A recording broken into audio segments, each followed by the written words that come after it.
Assalamualaikum warahmatullahi wabarakatuh teman-teman. Kembali lagi dengan channel kompeten. Nah, kali ini channel kompeten hadir dengan membantu teman-teman dalam menghadapi ujian SKB dengan tema persalinan normal ya. Kita akan membahas tentang fase kala dalam persalinan ya.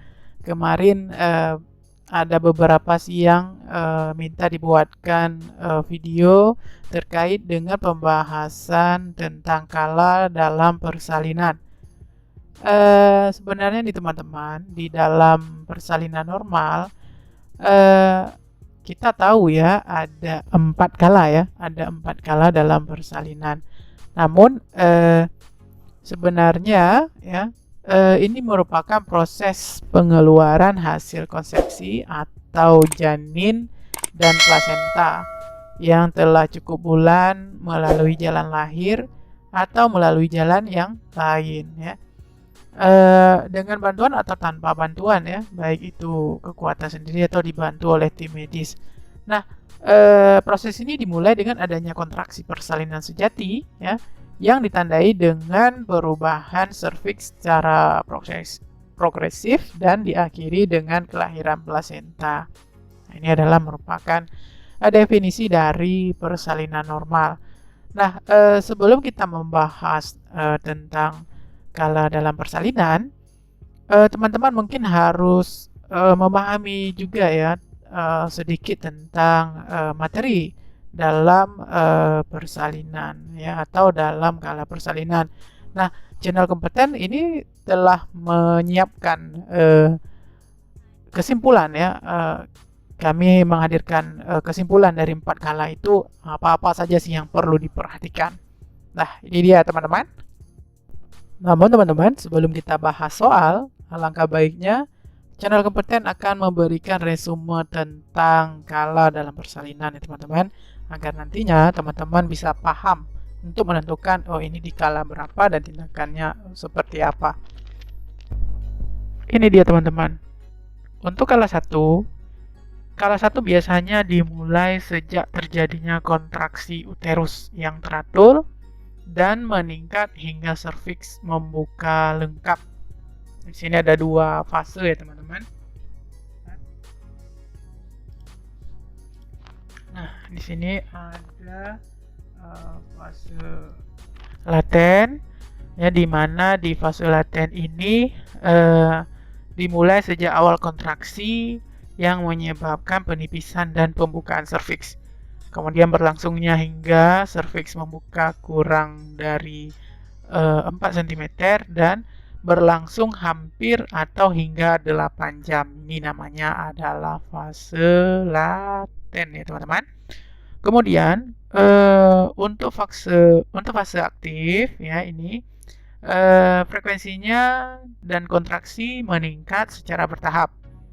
Kemudian adekuat jika terjadi lebih atau sama dengan 3 kali dalam 10 menit dengan durasi lebih dari lebih atau 40 detik ya teman-teman. Kemudian dimulai dari pembukaan 4 sampai dengan 10. Kemudian kecepatan primigravida sebesar 1 cm. Kemudian kecepatan multigravida lebih dari 1 sampai 2 cm per jam. Dan terjadinya penurunan bagian terbawah dari janin. Nah, seperti itu ya teman-teman untuk kala 1. Nah, kemudian berikutnya ini masuk ke kala 2. Nah, di kala 2 ini teman-teman, persalinan kala 2 dimulai ketika pembukaan serviks sudah lengkap atau sudah 10 cm ya teman-teman, dan berakhir setelah bayi lahir. Nah, jadi ada beberapa faktor nih yang memang mempengaruhi di kala 2, yaitu power atau ibu yang sedang melakukan persalinan. Kemudian ada passage atau jalan lahir, dan ada passenger ya. Nah, atau si bayinya teman-teman. Nah, ini untuk kala 2 ya teman-teman. Kemudian ini kala 3 teman-teman. Nah, Di kala 3 ini dimulai setelah lahirnya bayi dan berakhir setelah lahirnya plasenta.